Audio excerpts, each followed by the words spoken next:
Everyone, this is Pratibha. Welcome back to my channel believe to learn.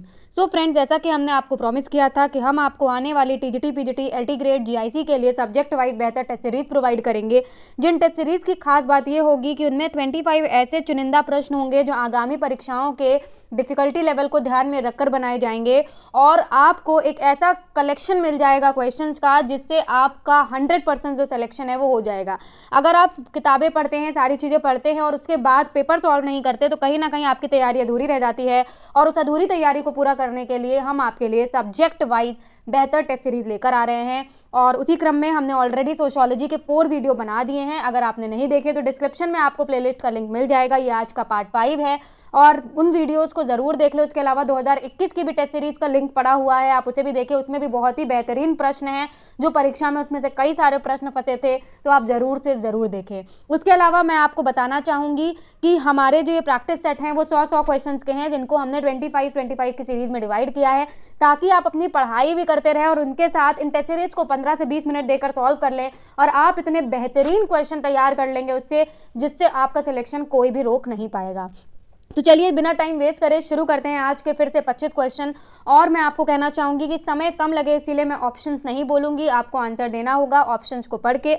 अगर आपको video की speed ज़्यादा लगे तो आप वीडियो को पॉज करके क्वेश्चंस पढ़ लें, उसके बाद आंसर दे लो और एट लास्ट प्ले करके मेरा आंसर सुनकर फिर आगे बढ़े जिससे आपके क्वेश्चंस भी तैयार हो जाएं। थोड़ा सा कॉपरेट करते चलें और पेंसिल और जो पेपर है वो लेकर बैठे ताकि पेन पेंसिल जो भी है पेपर है वो लेकर बैठे ताकि आप क्वेश्चंस के ऑप्शंस को लिखते भी चले, क्योंकि कई बार ऐसा होता है कि 2 ऑप्शन इधर है 2 ऑप्शन उधर है, ताकि आपको दिक्कत भी ना हो और आपके साथ आपके पास करीब अच्छे खासे क्वेश्चन तैयार हो जाए। और ऐसे ही 25 की सीरीज में हम आपको 1200 प्लस क्वेश्चन जो हैं वो करवाने वाले हैं। तो टाइम वेस्ट ना करते हुए शुरू करते हैं आज का पहला क्वेश्चन। पहला क्वेश्चन है गलत चेतना, जिसका अर्थ है उन लोगों की उत्पादन के संबंधों की चेतना जो समाज में अपनी वास्तविक सामाजिक स्थिति के बारे में अनभिज्ञ हैं की अवधारणा की रचना किसने की। बड़ा ही बेहतरीन लाजवाब क्वेश्चन, आने वाले डिफिकल्टी लेवल को ध्यान में रखकर बनाए जा रहे हैं ये क्वेश्चन। तो 4 ऑप्शन आपके सामने दिए, इसका सही आंसर देना है आपको। तो the correct answer will be A option, Karl Marx. गलत चेतना या झूठी चेतना, जिसको हम फॉल्स कॉन्शियसनेस भी कहते हैं, इसकी अवधारणा जो है वो आपकी मार्क्स द्वारा दी गई है। ठीक है, नेक्स्ट बात करेंगे। नेक्स्ट क्वेश्चन हमारा क्वेश्चन नंबर 2 आपकी स्क्रीन पर है। इतिहास की भौतिकवादी व्याख्या की अवधारणा किसने दी है।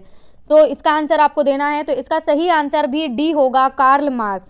कार्ल मार्क्स ने ही अपनी कृति जर्मन विचारधारा में इतिहास की भौतिकवादी व्याख्या करते हुए ऐतिहासिक भौतिकवाद अवधारणा दी है, जिसमें मार्क्स ने उन भौतिक प्रभावों को बताया है जो इतिहास की घटनाओं का संचालन व नियमन करते हैं।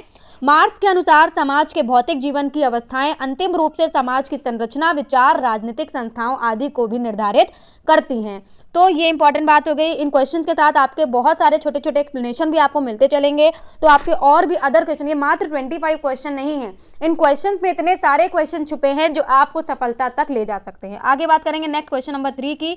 बस आपका काम है वीडियो को ज़्यादा से ज़्यादा शेयर करना, क्योंकि अदर सब्जेक्ट्स की भी टेस्ट सीरीज हमारे चैनल पर आ रही हैं। तो अपने फ्रेंड से वीडियो को शेयर करना, चैनल को शेयर करना बिल्कुल भी ना भूलें। नेक्स्ट क्वेश्चन है, यह किसका मानना है कि जाति एक मनोवैज्ञानिक प्रघटना है एवं हिंदू मस्तिष्क में गहराई से बैठ गई है। बताइए, बहुत ही अच्छा क्वेश्चन है। तो इसका सही आंसर आपका बी होगा, लुई ड्यूमो। लुई ड्यूमो ने जातियों का विवरण मूल्यों के आधार पर दिया है और इन्होंने अपनी पुस्तक होमो हेरारकिकस में बताया है। क्या नाम है, मैं एक बार लिख देती हूँ ताकि आप समझ पाएं। होमो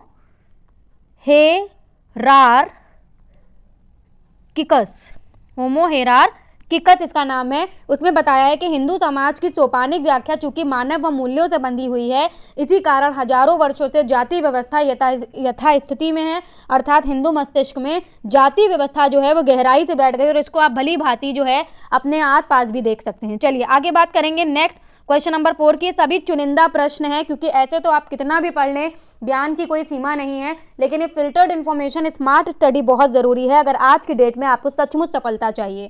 तो है, निगमित वर्ग चेतना एवं प्रतिस्पर्धात्मक वर्ग भावना में किसने अंतर प्रस्तुत किया है। 4 ऑप्शन आपके सामने दिए हैं। तो इसका जो सही आंसर होगा वो आपका सी होगा, R.M. मैकाइवर। आपका जो निगमित वर्ग चेतना एवं प्रतिस्पर्धात्मक वर्ग भावना में अंतर R.M. मैकाइवर ने किया है, जबकि मार्क्स ने वर्ग चेतना। अब यहाँ पर लोग कंफ्यूज हो जाते हैं। अगर हम बात करें मार्क्स की, तो मार्क्स ने क्या दिया है, आपका वर्ग चेतना दी है और झूठी वर्ग चेतना की अवधारणा दी, वर्ग चेतना की अवधारणा और झूठी वर्ग चेतना की अवधारणा दी है, जबकि आर.एम. मैकाइवर ने निगमित वर्ग चेतना और प्रतिस्पर्धात्मक वर्ग चेतना की अवधारणा दी। तो दोनों में कंफ्यूज मत होइएगा, नहीं समझ में आया हो तो वीडियो को फिर से पॉज करके दोबारा पीछे ले जाकर सुन लें कि मैंने क्या बोला है। नेक्स्ट देखते हैं, कॉपरेट करते चलेंगे तो आपके पास ऐसे क्वेश्चन तैयार हो जाएंगे जिनकी आप कल्पना भी नहीं कर सकते। निम्नलिखित में से समाजशास्त्र के औपचारिक संप्रदाय से किसका नाम संबंधित है? तो इसका सही आंसर आपका सी होगा, जॉर्ज सिमिल। मैंने पहले भी बोला स्पीड ज़्यादा लगे तो वीडियो को पॉज कर लें, ऑप्शन पढ़ लें, फिर मेरा आंसर सुने, क्योंकि मैं चाहती हूँ कि आपका कीमती समय बिल्कुल भी बर्बाद ना हो। आगे बात करेंगे नेक्स्ट क्वेश्चन नंबर 6 की। गैमिन सॉफ्ट शब्द निम्नलिखित में से किसको व्यक्त करता है? तो 6 का आपका सही आंसर बी होगा, विकासशील समाज को। किसको? विकासशील समाज को। आगे बात करेंगे नेक्स्ट क्वेश्चन नंबर 7 आपकी स्क्रीन पर होगा। आई होप तो कि आपको पसंद आ रहा होगा आज का टेस्ट सीरीज जो आपके लिए लाया गया है। चलिए, तो नेक्स्ट क्वेश्चन 7 है, पुरुष पूर्ण रूपेण समाज का उत्पाद है जबकि स्त्री एक बड़ी सीमा तक प्रकृति का उत्पाद है। ये कथन किसका है? बहुत ही लाजवाब क्वेश्चन और आने वाले डिफिकल्टी लेवल को ध्यान में रखा गया क्वेश्चन। ये है आपका बी, इस्माइल दुर्खिम का ये जो है आपका कथन है।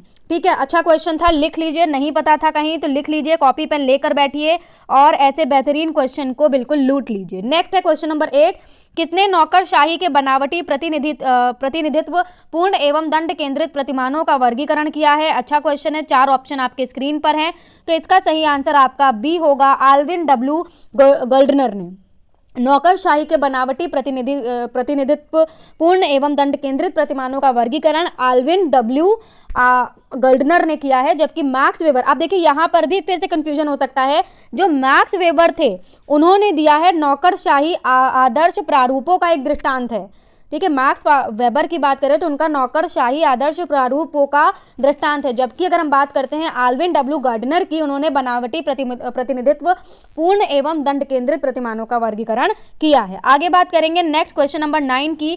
तो नेक्स्ट क्वेश्चन नंबर 9 है, किस अध्ययन में श्रीनिवास में प्रभु जाति की विशेषताओं को पाया था?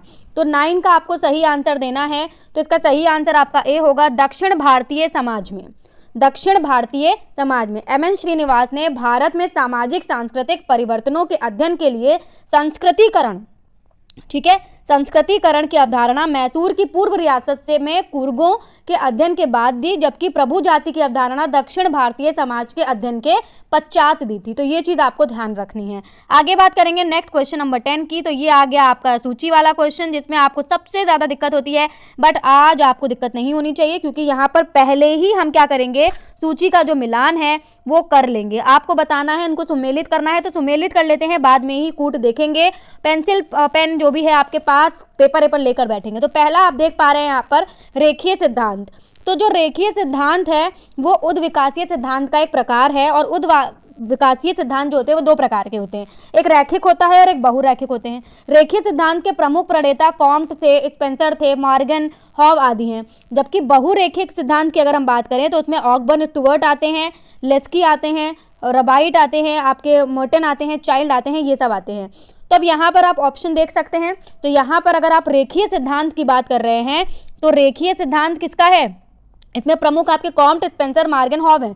तो जो आपके ऑप्शन में दिया है वो हॉब दिया गया है। ठीक है, उसके बाद हम बात करेंगे चक्रीय सिद्धांत की। किसकी बात करेंगे? चक्रीय सिद्धांत की। सामाजिक परिवर्तन का ये एक सिद्धांत है जिसके प्रमुख विद्वान विको, पैरेटो, स्पेंगलर और सोरोकिन और टाइनबी हैं। अब यहाँ पर आप देख लीजिए कि क्या दिया है ऑप्शन में, तो आपको पैरेटो दिया है तो आप पैरेटो पर टिक लगा देंगे। नेक्स्ट, मार्क्स ने सामाजिक परिवर्तन का कारण अर्थ को माना है। किसको माना है? अर्थ को माना है। तो इसीलिए इन्हें आर्थिक निर्णायकवाद का जनक भी कहा जाता है। ठीक है, आर्थिक निर्णायकवाद का जनक भी कहा जाता है। तो यहाँ पर आपका सही आंसर क्या होगा? मार्क्स हो जाएगा। और अगर हम बात करें प्रौद्योगिक निर्णायकवाद, तो वेवलन ने सामाजिक परिवर्तन का कारण प्रौद्योगिकी को बताया है, जिसे प्रौद्योगिकी निर्णायकवाद के नाम से जाना जाता है। तो ये आपका मैच हो जाएगा वेवलन से। तो यानी कि ए का 2 है आपका, ए का 2, बी का आपका 1, सी का आपका 4 और डी का आपका हो जाएगा 3। दैट मीन्स आपका 2, 1, 4, 3। ठीक है, तो यहाँ पर सही ऑप्शन जो होगा आपका वो सी हो जाएगा। क्वेश्चन नंबर 11 आपकी स्क्रीन पर है, जहाँ पर आपको सूची 1 को सूची 2 से सुमेलित करना है। तो यहाँ पर पहले हम अवधारणाएं और विचारक देखते हैं और उसको इसके अकॉर्डिंग जो है वो मैच करेंगे। हम जो कूट हैं वो बाद में देखेंगे, सबसे पहले हम इसको मैच कर लेंगे आज, क्योंकि यही सही तरीका होता है इस टाइप के क्वेश्चंस को करने का। तो अगर हम बात करें पहला आप देख पा रहे हैं आदर्श प्रारूप, तो ये इसके जो विचारक हैं वो आपके मैक्स वेबर हैं। अगर हम बात करें सोरोकिन की, तो अगर हम बात करें चेतनात्मक संस्कृति की, तो जो इसके विचारक हैं वो सोरोकिन हैं। उसके अलावा अगर हम बात करें सामाजिक तथ्य को दुर्खिम ने समाजशास्त्र की विषय वस्तु माना है, तो आपका इसका सही आंसर दुर्खिम हो जाएगा। और अगर हम बात करें आपका अनुकूलनात्मक संस्कृति की जो अवधारणा है वो आपकी दी है ऑकबर्न ने। तो इसका आंसर ए का 2, बी का 1 और आपका सी का 4 और डी का 3 है। ठीक है, तो 2, 1, 4, 3 जो है वो आपका सही आंसर होगा। तो यहीं पर देख लेते हैं 2, 1, 4, 3, तो B will be correct answer. तो आपका 11 का जो सही आंसर होगा वो बी होगा। आगे बात करेंगे नेक्स्ट क्वेश्चन की। नेक्स्ट क्वेश्चन स्क्रीन पर है, लघु समुदाय पालने से लेकर कब्र तक के जीवन का संयोजन है, ये किसने कहा है? Important question. तो इसका जो सही आंसर होगा वो आपका ए हो जाएगा, रॉबर्ट रेडफील्ड ने। किसने कहा है? रॉबर्ट रेडफील्ड ने। फिर हम बात करेंगे नेक्स्ट क्वेश्चन नंबर 13 की। तो क्वेश्चन नंबर 13 बोलता है कि कृषक समाज की प्रमुख विशेषता है। तो इसकी जो प्रमुख विशेषता इन्होंने बताई है वो ये बताया है कि कृषि एक जीवन पद्धति है। कृषक समाजों के लिए कृषि कोई धंधा नहीं बल्कि जीवन शैली है, वे ऑफ लाइफ, जिसे किसी अन्य गतिविधि के बदले छोड़ा नहीं जा सकता, भले ही उसमें ज़्यादा लाभ ना हो। उनका कहना है कि भले ही उसमें ज़्यादा लाभ ना हो। कृषक समाजों की कुछ प्रमुख विशेषताएं हैं कि उनका भूमि से गहरा लगाव होता है, कृषि की सबसे पवित्र, सर्वश्रेष्ठ, आदर्श रोजगार के रूप में मान्यता उसको मिली है, आजीविका का मुख्य स्रोत भूमि और कृषि है, और जो हमारा इंडिया है वो भी एक तरीके से एक एग्रीकल्चरल कंट्री है, आजीविका का मुख्य स्रोत माना जाता है इसको, और परिवार बहुपक्षीय सामाजिक संगठन की प्राथमिक इकाई है, और स्थानीय ग्रामीण समुदाय पर आधारित एक विशेष किस्म की कृषक जीवनचर्या है। तो उस हिसाब से आपका जो सही आंसर है वो 13 का सी होगा। फिर नेक्स्ट है हमारा, कौन सा सिद्धांत मानव की मानसिक एकता पर आधारित है? अच्छा क्वेश्चन है। तो इसका सही आंसर जो होगा वो आपका ए होगा, उद्विकासवाद। ये हमने पहले भी आपको बताया था। नेक्स्ट फिर से सूची 1 को सूची 2 के साथ सुमेलन करना है, तो चलिए देख लेते हैं। स्क्रीन पर सूची 1 और सूची दे रखी है। यहाँ पर देख पा रहे हैं, अधिशेष मूल्य, चुनौती एवं प्रत्युत्तर सिद्धांत, प्रस्थिति एवं संविदा और वस्तुनिष्ठ, यहाँ पर आपको ये दिया रखा है, एवं व्यक्तिनिष्ठ संस्कृति, और इसको आपको मैच करना है। तो सबसे पहले हम मैच कर लेंगे, क्योंकि मैच करना ही सबसे सही तरीका होता है। अगर हम बात करें अधिशेष मूल्य की, तो इसकी अवधारणा जो है वो आपकी मार्क्स ने दी है। मार्क्स से रिलेटेड बहुत क्वेश्चन पूछे जाते हैं, तो वो आपको पता होने चाहिए। और जो आपका चुनौती, और उसके बाद अगर हम बात करें चुनौती एवं प्रत्युत्तर के सिद्धांत पर आधारित जो है, जो आपका है ये आपका टॉयनबी की है। किसकी है? टॉयनबी की। उसके बाद अगर हम बात करें प्रस्थिति एवं संविदा की अवधारणा, तो ये आपकी दी है मेनहिम ने। किसने दी है? ये आपकी मेनहिम ने दी है। ठीक है, उसके बाद हम बात करते हैं नेक्स्ट लास्ट वाला जो है, जो आपके जॉर्ज सीमेल हैं, उन्होंने वस्तुनिष्ठ व व्यक्तिनिष्ठ में बांटा है किसको? संस्कृति को।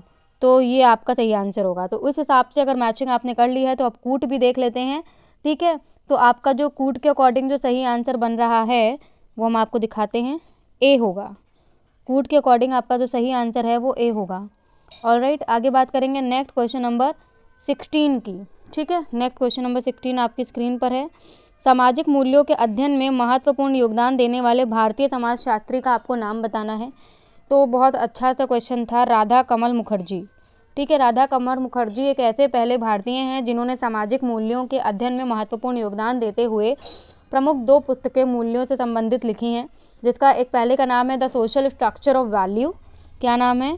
The social structure of value, structure of value. ठीक है, और नेक्स्ट वाला जो है वो है the dimension of value, the dimension of value, dimension of value. Alright, next question number 17 देख लेते हैं। निम्नलिखित में से कौन सा एक प्राथमिक समूह है? आपको बताना है। तो 17 का जो सही आंसर होगा वो बी होगा, परिवार। ये तो सभी जानते हैं, बहुत ही आसान सा क्वेश्चन था ये। और प्राथमिक समूह की अवधारणा किसने दी? अगर आपसे ये पूछ लिया जाता तो आपका आंसर होता कूले ने। कब दी?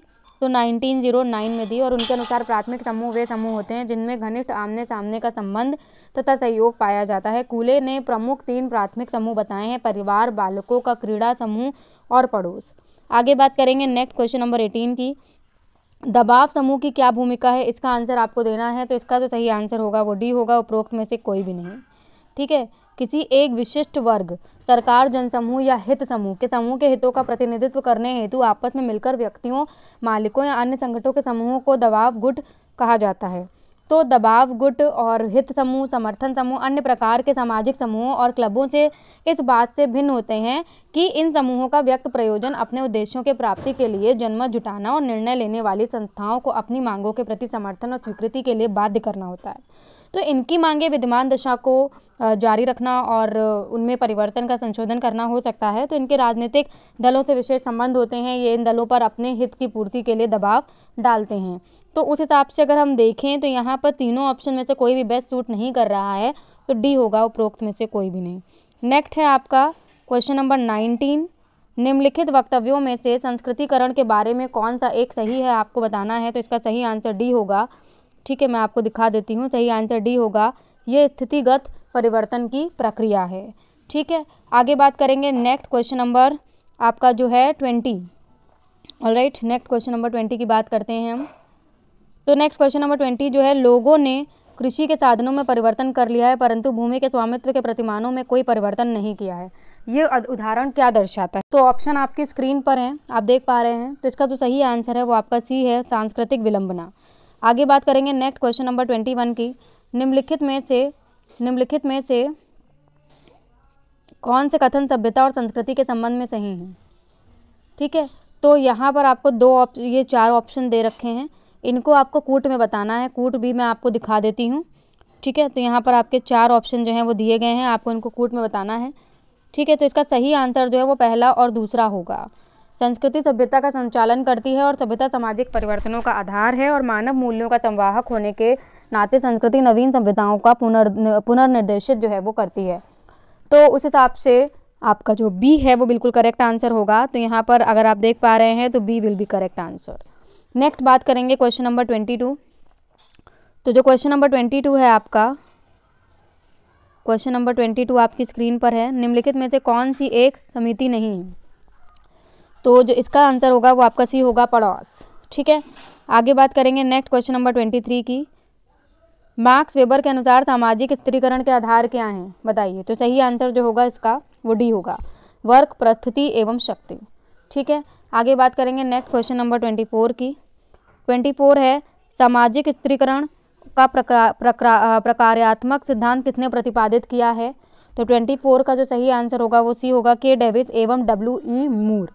ठीक है, आगे बात करेंगे नेक्स्ट और लास्ट क्वेश्चन आज का, और इसके बाद के क्वेश्चन हम नेक्स्ट वीडियो में डिस्कस करेंगे क्योंकि हमने 25 की सीरीज़ में हर 100 क्वेश्चन के प्रैक्टिस टेस्ट को डिवाइड किया है।